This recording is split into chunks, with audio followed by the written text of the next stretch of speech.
faut pas toucher le micro. Non, ça fonctionnait pas. Ça fonctionnait pas. C'est vrai? Non, ça fonctionnait pas.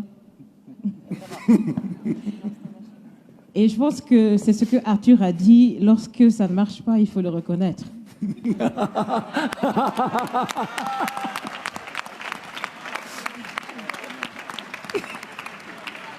C'est ma faute, c'est ma très grande faute. Merci beaucoup, Arthur, d'avoir terminé donc avec ces conclusions. J'ai des choses à dire, mais il faudrait bien que vous me permettiez de respecter les salutations d'usage. Monsieur le Président, chers invités, chers Français, chers Africains, chers amis, Mesdames, Messieurs, et à tous ceux qui sont là aujourd'hui et qui nous suivent à travers les médias pour participer à cette conversation directe et surtout sans filtre, bonjour. Bonjour. Je suis Raïmwende Elda Kwama. Je suis africaine, je suis burkinabé, je suis intègre. Merci. Nul besoin donc de vous préciser que mon interpellation sera celle de la vérité, de la sincérité et de la franchise, sans filtre, Monsieur le Président. Mon point va s'articuler autour de tous ces imaginaires-là. Et s'il s'agit de parler des imaginaires et de ces concepts faux, incompatibles à la réalité de nos peuples, il faudra surtout parler du vocabulaire dépassé, inadapté, dévalorisant, qui réside encore dans vos discours et dans celui de vos institutions lorsque vous vous adressez à l'Afrique ou lorsque vous levez des fonds pour aider l'Afrique. Parmi ces expressions, il y en a une qui retient mon attention tout le temps et qui par fini me dérange. L'aide au développement. Monsieur le Président, l'aide, tant qu'elle n'aide pas, tant qu'elle n'amène pas à se départir de l'aide, comme le dit Thomas Sankara, il faut s'en débarrasser. Car l'aide, ce type d'aide-là rend esclave. Ce type d'aide-là empêche les peuples, les populations de s'en sortir par elles-mêmes, par leur propre capacité, parce qu'elles peuvent le faire, Monsieur le Président, et vous devrez le savoir, le meilleur est en chacun d'entre nous, quelle que soit notre origine. Je continue donc pour vous citer ici Feu Joseph Kizerbo, un intellectuel africain, certainement que vous le connaissez. Vous lisez beaucoup, n'est-ce pas, Monsieur le Président? Il a dit, et je cite, « On ne développe pas, on se développe. » Fin de citation. Alors si on ne développe pas, on ne peut pas non plus aider à développer. Ça fait près d'un siècle que l'aide au développement se balade en Afrique. Ça ne marche pas.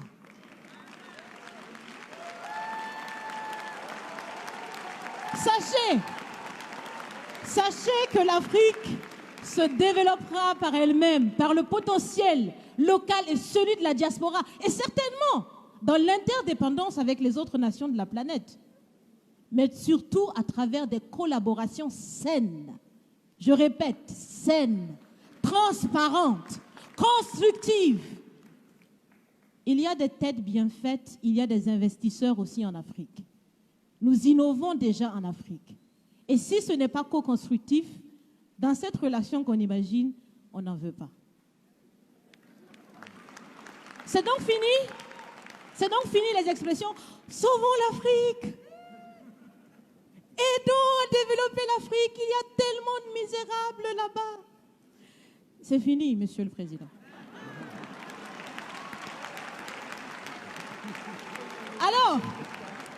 Alors, si on doit vivre ensemble, parce qu'il le faut à tout prix, ça sera dans l'interdépendance, je répète, mais surtout et aussi dans le respect et la valorisation des uns et des autres.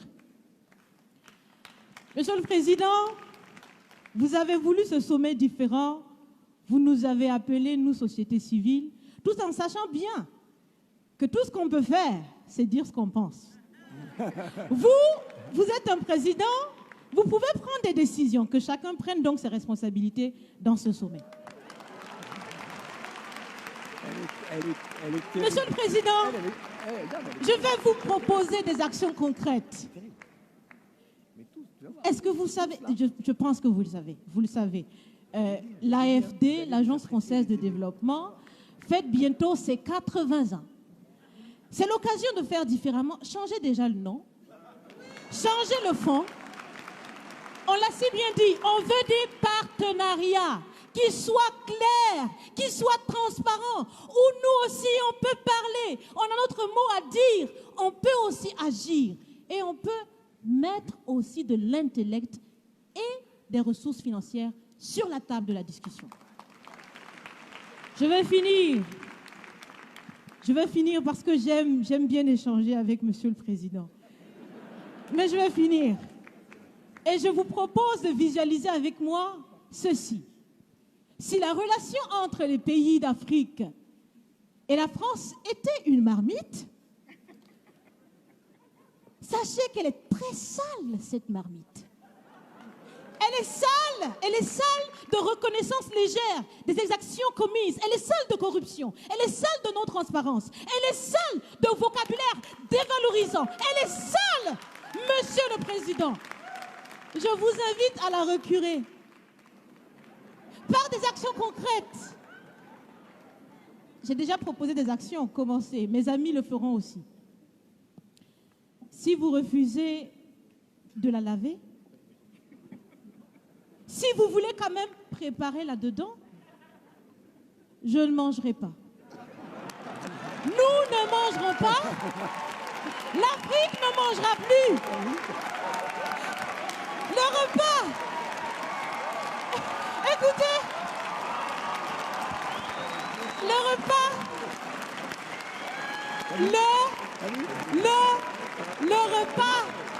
Le repas sera prêt.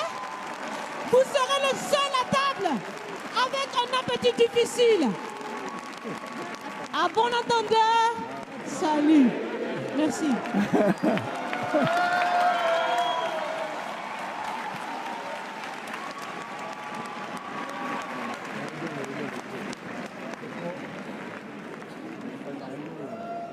La parole maintenant à Cher Fall du Sénégal. Merci Claudie. Merci. Merci. Monsieur le Président, nous nous sommes vus mardi. Vous nous avez demandé d'être sincères, libres et transparents. Nous allons l'être. Vous pouvez compter sur nous. Je vais d'abord vous demander, vous, et vous inviter, Monsieur le Président, à faire tomber votre costume de président et à m'écouter en tant que frère et citoyen du monde et en tant que frère de la France. Je vous parle en tant que citoyen. Recevez et entendez mon message en tant que citoyen et en tant que citoyen du monde. Je vous demanderai de remettre le costume de président tout à l'heure. Mais pour le moment, il est à terre. Alors vous l'avez compris, Monsieur le Président, nous sommes maintenant dans la séquence des questions-réponses. Ça va être un peu plus sport. Il peut répondre à tout moment, quand il le souhaite. Voilà. Et vous pouvez donc interrompre, cher Fall, quand vous le souhaitez. On est disposé au dialogue, Monsieur le Président. Et donc, je m'appelle Cher Fall. Je suis africain, sénégalais.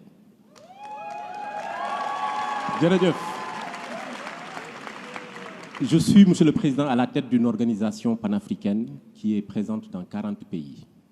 Une organisation qui regroupe aujourd'hui plus de 400 personnes et qui regroupe des acteurs de changement qui utilisent le numérique pour impacter et créer une nouvelle dynamique. Monsieur le Président, je suis de cette jeunesse africaine, engagée, motivée, contestataire, mais très réfléchie et très ouverte au monde.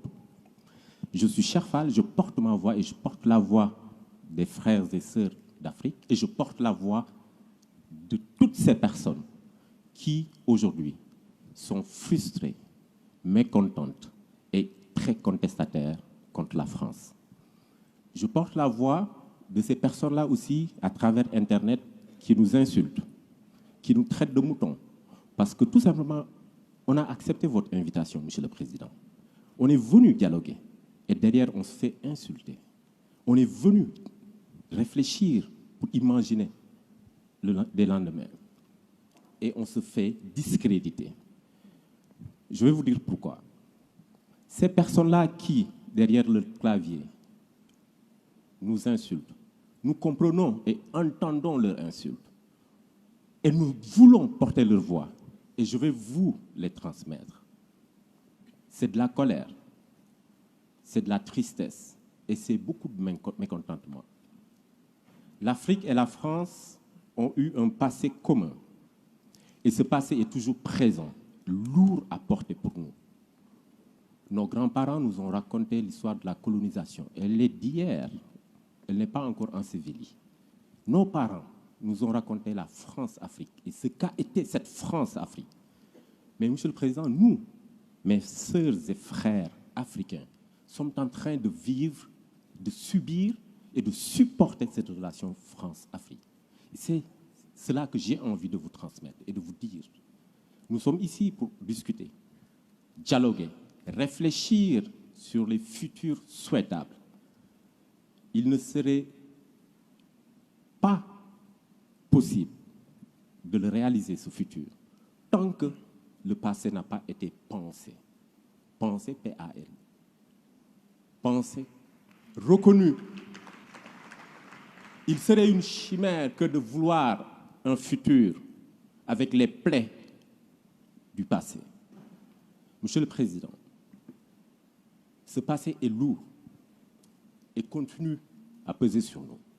Je vais vous inviter maintenant. Vous pouvez remettre votre costume de président.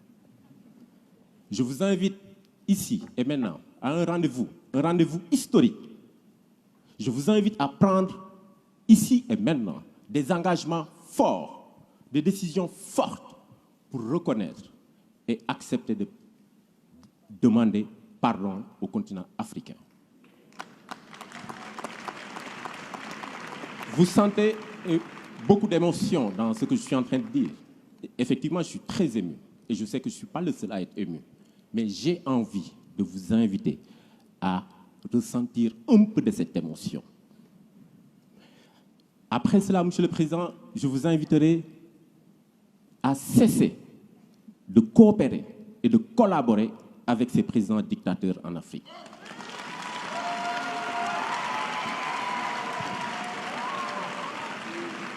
Monsieur le Président, toujours avec votre costume de président, je vous demanderai et vous inviterai à arrêter cette pseudo-coopération paternaliste.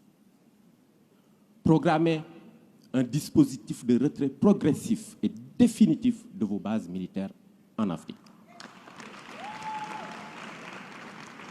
Ensuite, Monsieur le Président, je vous invite, ensemble, mettons un mécanisme de collaboration franche afin de renforcer les acquis démocratiques dans notre pays. Nous vous avons proposé un fonds par le biais de Achille. Mais il ne faudrait pas que ce fonds soit uniquement financé et porté par la France. Nous avons des Africains qui défendent la démocratie et qui sont des philanthropes. Et nous les invitons, moi, à travers ma voix, la voix de mes amis, Mo Ibrahim, Jay Naidou, Tony Emelunu et tant d'autres, rejoignez-nous, travaillons ensemble, finançons et portons le changement. Et pour finir, Monsieur le Président, mettez en œuvre vos engagements d'Abidjan à propos du franc CFA. Mettez en œuvre, mais allez au-delà. Prenez la décision historique de refuser à partir de maintenant la garde de la réserve des fonds du franc CFA ici en France. Je vous remercie. Je termine, Monsieur le Président, en vous disant que si nous devons construire un champ, il nous faut penser le passé. Il nous faut faire tomber les symboles et il nous faut changer et modifier les postures. Je vous remercie. On pourrait, Monsieur le Président, également résumer la parole de Cherfal dans le texte d'un artiste sénégalais, justement, Didier Awadi, leader du groupe PBS, qui nous dit qu'un autre monde est possible. Un autre monde est possible. Vous souhaitez répondre peut-être, Monsieur le Président? Oui, non, vous pouvez vous exprimer maintenant. Oui.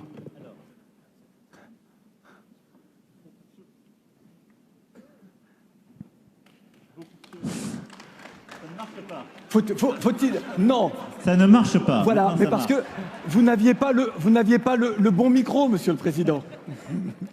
Maintenant, ça marche. Bon. Alors, beaucoup de choses ont été dites et je ne vais pas chercher à répondre à tout, mais je vais aller direct sur les questions les plus spécifiques qui ont été posées, en particulier les questions de vocabulaire. Puisque vous m'avez d'abord interrogé là-dessus, Elda. Si on dialogue, on s'écoute. Si vous m'avez écouté, vous ne m'avez pas entendu parler d'aide au développement. J'ai dit justement tout à l'heure qu'on voulait faire de l'investissement solidaire, parce que je considère que c'est de l'investissement. Et ce changement, on est en train de le porter, de le faire.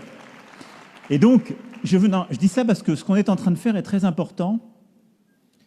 Et vous portez une énergie, une indignation, parfois une colère. Parce que vous subissez une colère de gens qui vous en veulent d'être ici aussi, qui vous mettent la pression. Mais c'est la vérité, vous l'avez dit à juste titre.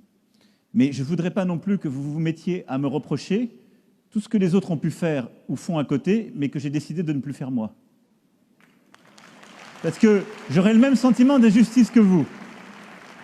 Donc, je partage totalement votre clarification sémantique. Je ne parle pas d'aide et je ne pense pas qu'on va développer quelqu'un ou développer un continent.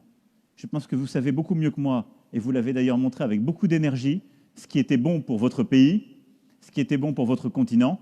Notre objectif, c'est de plus en plus d'accompagner des projets, de permettre par un partenariat de les faire. Donc, on parle plutôt d'investissement solidaire maintenant. Et pour être très concret, oui pour changer le nom. Parce que je pense que ça le traduit.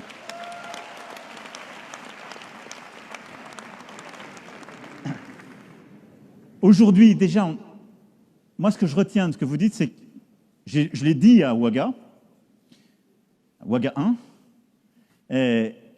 on a commencé à changer beaucoup de choses, mais la méthode ne change pas assez vite. Et moi, c'est ce que je retiens aussi de ce que vous me dites et de vos interpellations. Et donc, aujourd'hui, on a bousculé quand même beaucoup de financements de projets. On a la moitié des projets qui sont financés par l'AFD, qui sont des projets qui ne passent plus par le gouvernement, d'ores et déjà. Je le dis parce que c'est souvent pas su, et c'est une petite révolution.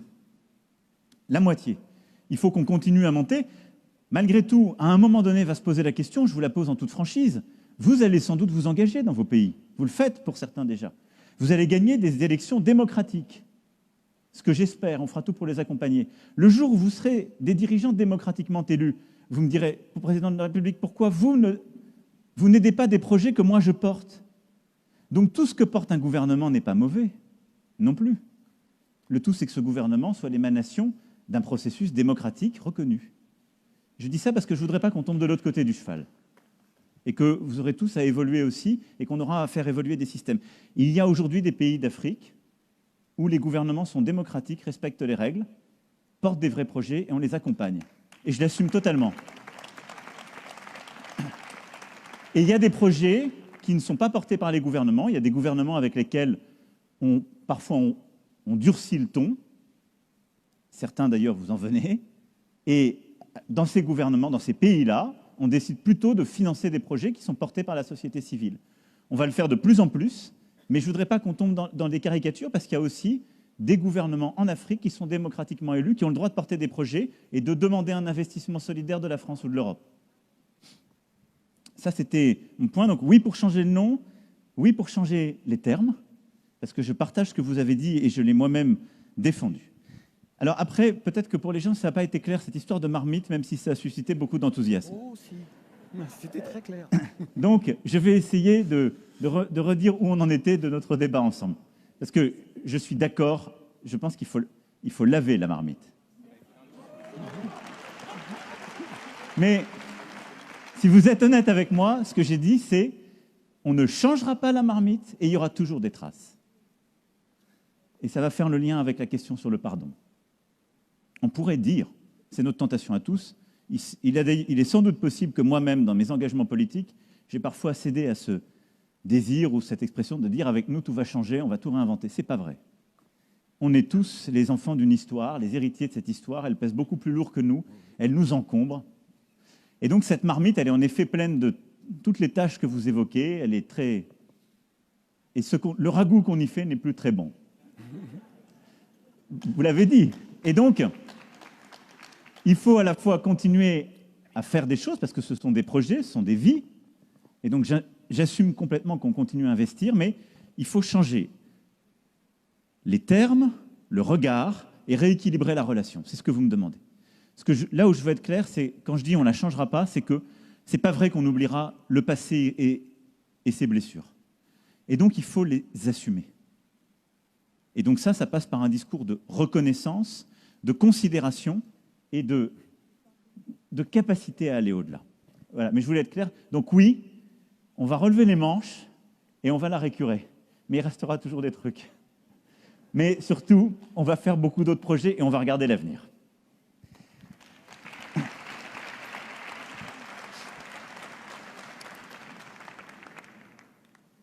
J'ai été interpellé sur la question du pardon. Je vais être simple. Si je veux faire un succès d'estrade, je le fais. Évidemment, si je dis oui, je le fais, la main sur le cœur, et que je vous dis le pardon est demandé, ça va vous faire très plaisir. Mais je pense que ça n'a...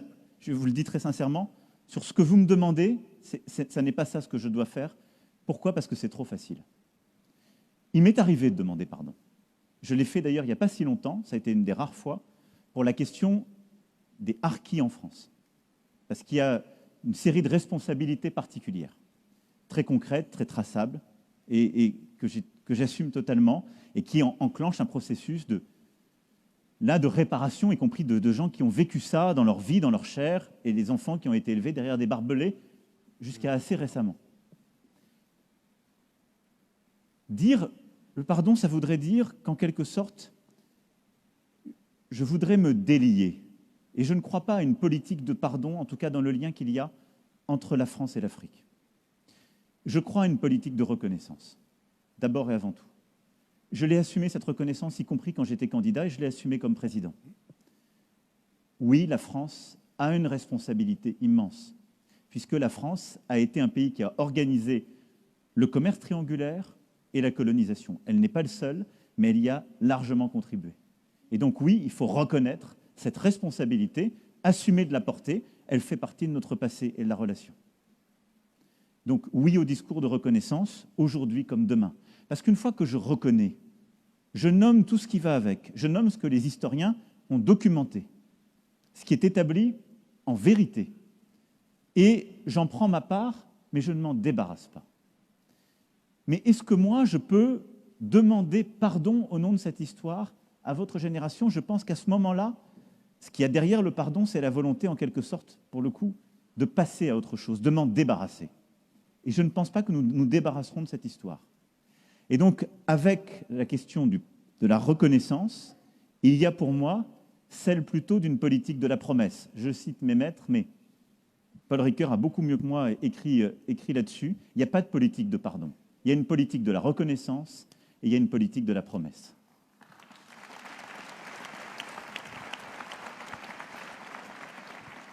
Et donc, ce que, pour ma part, je souhaite construire, au nom du peuple français, puisque vous m'avez dit que je remettais mon costume, je suis prêt à m'engager à faire, c'est d'abord ce travail de reconnaissance. Il y a des propositions très concrètes qui sont faites dans le rapport, et donc moi, je suis prêt à ce qu'on continue à s'engager pour qu'il y ait un travail d'historien, de scientifique partagé, et pour que surtout, on fasse quelque chose qui, à mes yeux, est très important, et qui va dans votre sens, mais qui est, je pense, plus fécond que simplement un président qui dit un jour pardon, parce que ça ne réglera pas tout. C'est de dire que cette politique de reconnaissance, elle doit mettre en place et commencer un processus inexorable de mémoire et d'histoire qui vise à documenter ce passé sous toutes ses formes et à en écrire l'histoire partagée. Et à permettre à des historiens du continent africain, du continent... Pardon ? Oui, vous êtes plusieurs à l'être ici. Du continent africain, du continent européen, à travailler ensemble, à faire œuvre de vérité et à donner un contenu historique et scientifique à ce travail de reconnaissance. Et à pouvoir, dans l'éducation qui est faite à nos enfants, retracer la vérité.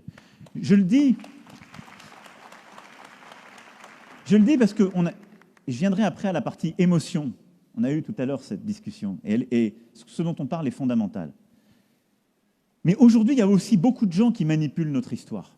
Il y a beaucoup de puissances qui ont été coloniales à l'égard de l'Afrique, qui veulent faire oublier qu'elles ont été elles-mêmes des puissances coloniales, et qui disent la France, c'est terrible, regardez ce qu'ils vous ont fait. Ils ont fait partie de cette histoire. Et il y a beaucoup de gens qui sont dans une politique, beaucoup de puissances qui sont dans une politique de prédation à l'égard de l'Afrique, et qui veulent juste cette politique de pardon pour écrire une nouvelle page qui est celle d'une nouvelle exploitation.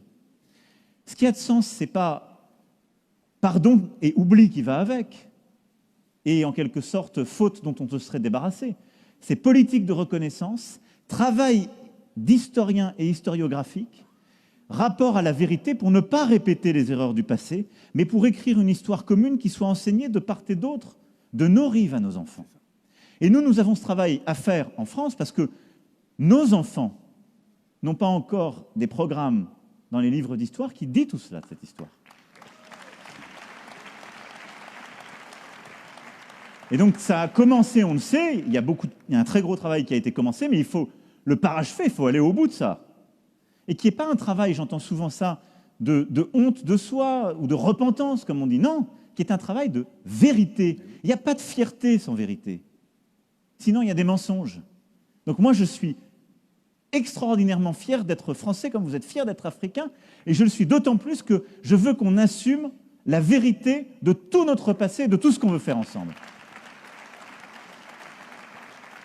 Et donc, c'est ce travail qu'on doit faire et qui doit aussi ensuite se retranscrire dans les manuels des enfants, des adolescents en Afrique, parce que sinon, aujourd'hui, le risque qu'on court, c'est qu'il y ait en quelque sorte une forme de contre-histoire, ou plutôt une autre narration de mensonges qui viennent encore compliquer ce qu'on est en train de faire.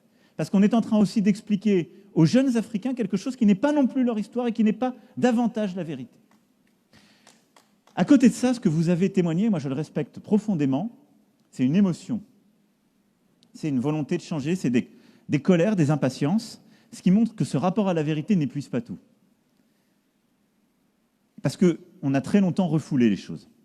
Et donc je pense qu'il faut aussi qu'on ait un travail, vous l'avez proposé à plusieurs, mais c'est qu'il y ait un travail aussi artistique qui soit fait, d'opinion publique qui ne soit pas qu'historique, mais qui dise comment des artistes, comme vous l'avez fait tout à l'heure, disent leur part d'espoir, mais mélangée en quelque sorte à la cruauté de la situation actuelle, mais que cette relation, elle puisse aussi être dite dans son indignation et ce passé qui ne passe pas par des artistes et par la jeunesse. Et que nous-mêmes, dans les projets qu'on finance, on accepte, comme on l'a fait dans la saison Africa 2020, je veux vraiment remercier Ngone Fall qui a beaucoup contribué à ça et qui l'a porté, mais qu'on continue ce travail, parce qu'il dit quelque chose de la relation qui n'est pas épuisée dans le travail de l'histoire, mais qui est aussi une parole d'indignation, de colère, et qui est une parole aussi d'invention. C'est comme ça qu'on traduira les choses. Donc voilà les quelques mots que je voulais dire de manière très concrète par rapport à la marmite, par rapport au pardon, par rapport à la reconnaissance et à la promesse. Mais ce que je dis à travers l'histoire et la création, c'est le lien que je fais entre, le très beau lien que vous avez fait entre penser avec un E et penser avec un A. Il faut aider à penser, donc avoir un rapport à la vérité, mais il y a des choses avec lesquelles la vérité ne suffit pas, il faut aussi s'engager humainement. Après, vous m'avez posé d'autres questions très concrètes, donc je vais y aller, puisqu'elles rejoignent celle d'Arthur. Coopérer avec les dictatures, il faut que vous me soyez plus précis. Avec quelle dictature vous me reprochez de coopérer?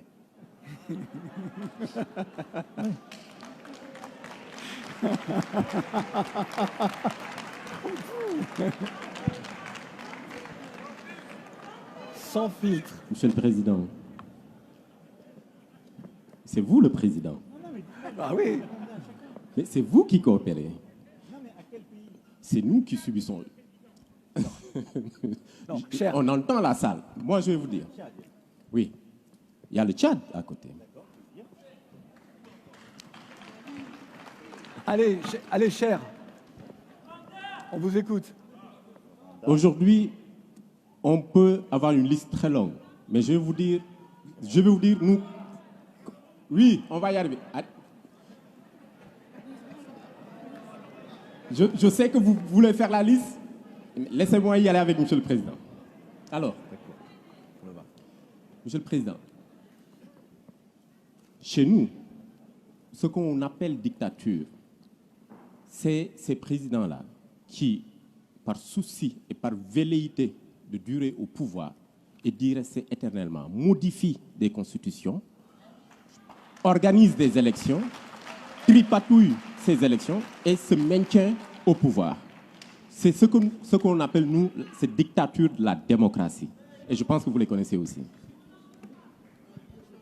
Tu veux dire, Achille, peut-être Achille pourrait dire quelque chose sur ce sujet aussi. Je vais répondre, Alors, ne vous inquiétez pas. Attends, Mais peut-être vous pourriez... on va. Alors, allez-y Achille, peut-être tous alors- les deux, mais je trouve que ce serait intéressant que Peut-être. Achille Mbembe nous dise aussi. Alors peut-être, on va essayer de respecter. On a pris le pouvoir, c'est fini. Oui, vous avez non, plus mais c'est aucun- ça. Mais alors, de toute façon, C'est fini. c'est le Non, mais sommet. il a raison. Le non 11 jeunes. On va essayer de respecter l'ordre, puisque tout à l'heure, c'est Lovarinel qui doit s'exprimer et s'adresser au président de la République, mais Aliou juste après. Voilà. Vas-y, Alors, d'accord. allez-y. Ça marche pas. C'est tombé. Non, président. Celui-là, il marche. Bon,